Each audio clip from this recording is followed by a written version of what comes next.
The compliance is getting more complicated. We didn't have words 25 years ago like FMLA. We didn't have words like ADA. We didn't have all the changes in healthcare.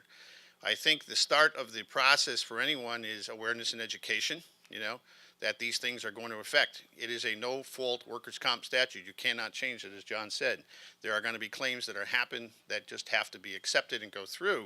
Your efforts have to be in the areas of educating. The beautiful thing about workers' comp is it's a statute. It's written in a book. You can pull it out. You can read it beginning to end. You can ask questions. You can educate yourself, and you can learn. I was in an operation where the sheet metal, we had a very ethnic population, happened to be Slavic Polish. These gentlemen would go in and work on 600-ton punch presses, and they would just go in and lean over and pull the die right out of the press.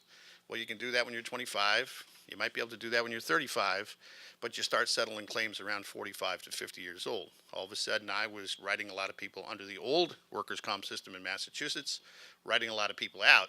So the sun dawned and said, you have to put your efforts into, stopping the serious accidents, stopping the payouts and refusing, hiring a good consultant like a John to come in and say, explain this to me because I have a lot of money on the line. I have a lot of things going on here and I need to understand. So workers' compensation, you have to begin at the beginning. Go where the pain is, where John said, figure out the statute. I found that the commission, when I had to go down as an attorney later on, defend my company, defend in private law practice, the DIA in our Massachusetts would work with us. They would explain things to us. They would educate us so that we could prevent and prevent and prevent. The gentleman from the mechanical company, you have it right.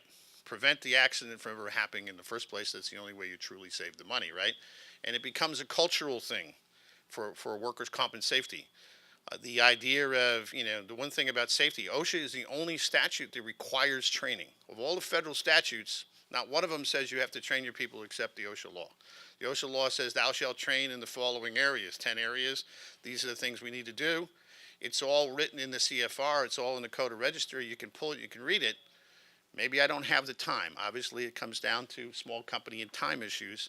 Well, then you need to pull the resources in. You need some awareness, some education. Come to these seminars. There's webinars. There's companies out there will help you. Your brokers will help you.